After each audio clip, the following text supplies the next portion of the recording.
구독자 여러분 안녕하세요. 심리챗입니다. 여러분과 함께 나는 솔로 19기 즐겁게 리뷰하고 있었는데 어느덧 마지막을 향해 가고 있네요. 오늘의 주인공은 엄청난 고백 공격을 보여준 영호님입니다. 구독과 좋아요 눌러주시고 영호님의 마음 함께 알아보면 좋겠습니다.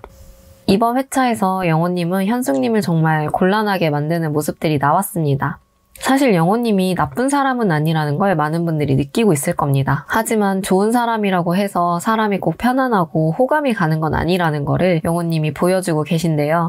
우리는 영호님의 어떤 모습에서 불편함을 느끼는 걸까요? 오늘 3가지로 분석해 보도록 하겠습니다. 첫 번째로 영호님에게 보이는 특징은 감정을 교류하는 것에 대한 경험이나 학습이 많이 부족해 보이는 모습이 있었습니다. 이거는 영호님 자신의 감정뿐만 아니라 타인의 감정에 관련해서도 마찬가지로 보여졌는데요. 이성적인 감정이 느껴진다는 게 뭔지 모르겠다라는 말씀을 하셨어요.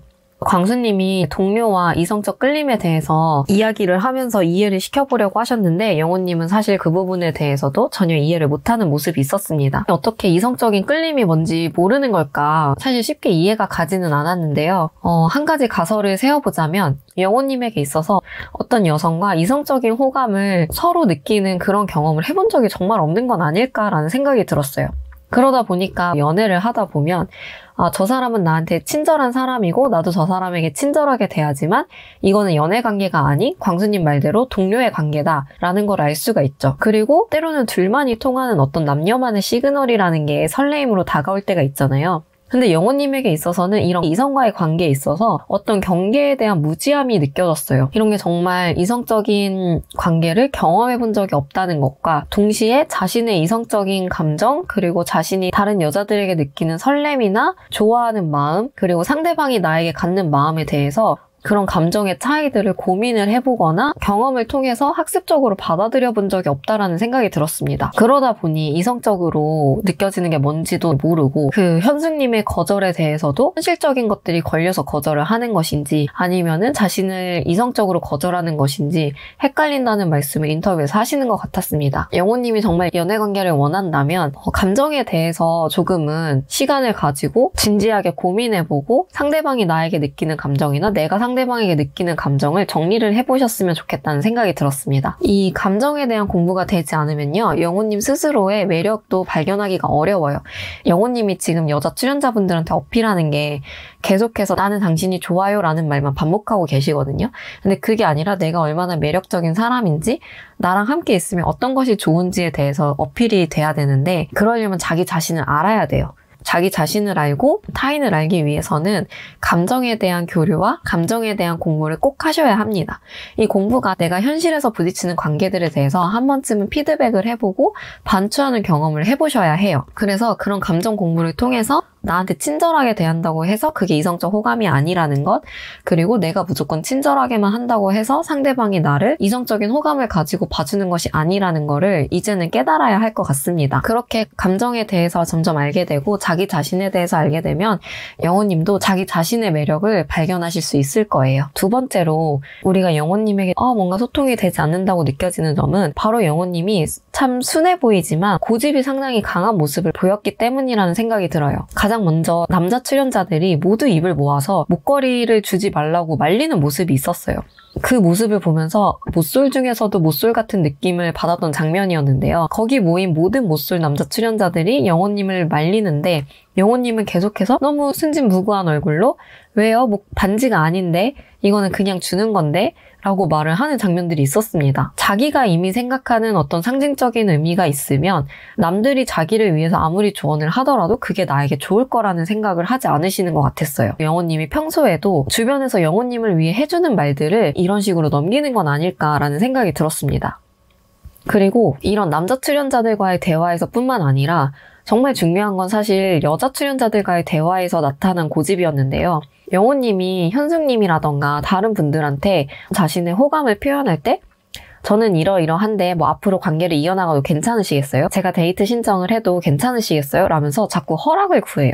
사실 허락을 구하는 것 자체도 그렇게 매력적인 모습은 아닌데 말투는 젠틀하게 다정하게 허락을 구하지만 사실 허락의 유무와 상관없이 결국 영호님은 자기가 하고 싶은 대로 계속 밀고 나가고 있습니다. 결국 상대방이 나를 거절하거나 상대방이 그걸 부담스럽다고 표현을 해도 그래도 시간을 두고 만나다 보면 호감이 생기지 않을까요?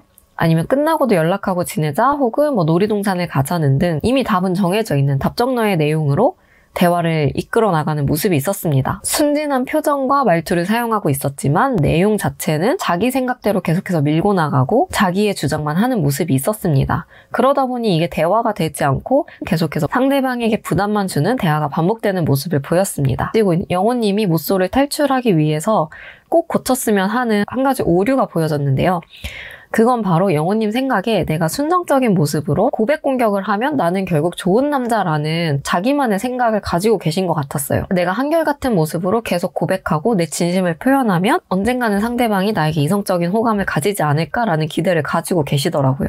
그런데 이거는 영호님이 가지고 있는 인지적인 오류라는 생각이 들어요. 왜냐하면 영호님이 데이트에서 보여주는 모습은 그저 자신의 마음을 계속 고백하고 그 마음을 받아달라고 허락을 구하고 최종 선택을 함께 하고 싶다. 나는 여기서 커플이 되어서 나가고 싶다라는 어필 그리고 상대방의 선택에 대한 확답을 받고 싶은 내용 외에는 대화라는 게 사실 거의 이루어지지 않았거든요. 그런 상황에서 상대방 여자가 어떤 부분에서 영호님에게 과연 마음을 열 수 있을까? 영호님이 그저 시간을 두고 자기를 계속 만나면 그리고 내가 진심을 계속 표현하면 언젠간 이성적인 호감이 생길 거다라는 거는 영호님이 가지고 있는 오류라는 생각이 들었습니다. 이제 영호님이 고독정식이 확정된 후에 영철님에게 자기는 왜 모쏠인지 알겠는데 못 고칠 것 같다라는 말씀을 하셨어요. 그런데 여기서 한 가지 의문이 드는 건 정말로 자기가 왜 모쏠인지 알고 계신 걸까? 라는 생각이 들더라고요. 왜냐하면 영호님은 정말 연애를 하고 싶어하는 모습이 많이 보였잖아요. 그런데 이 말 자체도 연애를 그렇게 하고 싶음에도 자신이 하고 싶은 대로 여전히 유지하고 싶고 자신이 가지고 있는 어떤 고집을 꺾기 너무 어렵다는 말로 들렸습니다. 그렇기 때문에 영호님이 나는 정말 진심이고 나는 정말 좋은 마음으로 하는 건데 라고 생각하는 게 사실은 더 위험한 걸 수 있어요. 저희가 영수님 리뷰에서도 비슷한 이야기를 했었는데 내가 주장하는 것이 좋은 거라고 생각할수록 그 사람들은 그 고집을 잘 꺾지 않아요. 자신이 진심이면 진심일수록 더더욱 고집을 꺾지 않을 가능성이 높습니다. 그렇기 때문에 영호님이 순진함이나 진심만을 앞세워서 계속해서 자기 하고 싶은 대로 행동하는 거라는 걸 한 번쯤은 고민해보셨으면 하는 마음이 많이 들었습니다. 마지막 세 번째로 영호님은 왜 자꾸 여자 출연자분들에게 부담만 주는 걸까라는 생각을 해봤을 때 영호님의 목적이 너무나 연애에 꽂혀있다는 생각이 들었어요. 내가 좋아하는 사람을 찾고 나를 좋아해줄 수 있는 사람 그리고 나랑 잘 통하는 사람을 찾는 게 아니라 솔로 나라에서 커플이 너무 되고 싶고 나아가서 연애를 하고 싶다는 그 목적만이 너무 두드러지는 것 같았어요.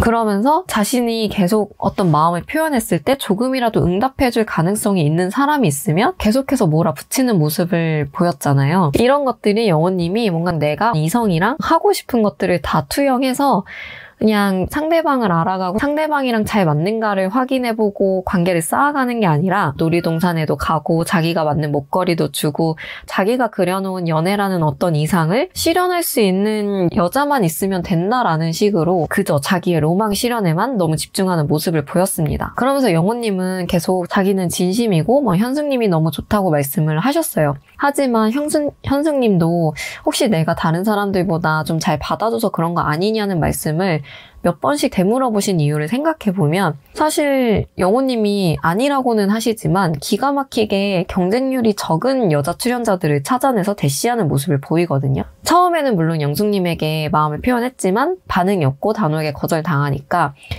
그때도 현숙님을 선택하면서도 지금 뭔가 경쟁이 없는 건 현숙님이다 라는 얘기를 하시는 멘트가 있었어요. 그리고 현숙님이랑도 잘 안 되니까 이번에는 순자님이랑 데이트를 해보고 싶다고 인터뷰를 하셨죠. 아마 현숙님도 그 안에서 이런 걸 느끼신 건 아닐까라는 생각이 들어요.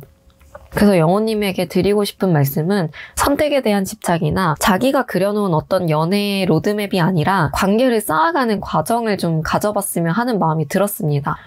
과정 없이 갑자기 저는 누구누구님이 좋은데 괜찮으시겠어요? 우리 계속 연락하고 지낼까요?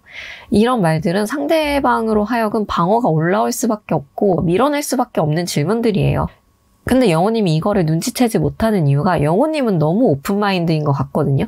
영호님은 지금 내가 어떤 여성과 연애를 할 수 있다면 정말 열린 마음으로 여성분들을 받아들일 것 같아요. 하지만 다 영호님 같지는 않다는 걸 꼭 기억하셨으면 좋겠습니다. 영호님이 고백 공격 이상의 어떤 고백 폭격기의 모습을 보이셨는데 자신의 순수한 의도 그리고 자신이 생각하기에 좋은 것으로만 자꾸 관계를 맺으려 하기보다는 상대방들이 하는 말들을 좀 받아들이고 상호작용하는 관계에 대한 연습을 해보셨으면 좋겠습니다. 순수한 모습이나 상대방에게 젠틀하게 대하고 싶은 모습들은 장점이잖아요. 그런 기본적인 베이스 위에 자신만의 매력을 좀 개발하셨으면 좋겠습니다. 네, 이렇게 나는 솔로 19기는 점점 마무리가 되어가고 있습니다. 최종 선택이 궁금한 커플들이 있는데요. 다음 주도 기대하는 마음으로 심리책과 함께 해주세요. 여러분의 댓글과 좋아요, 구독은 저희에게 정말 큰 힘이 됩니다. 감사합니다.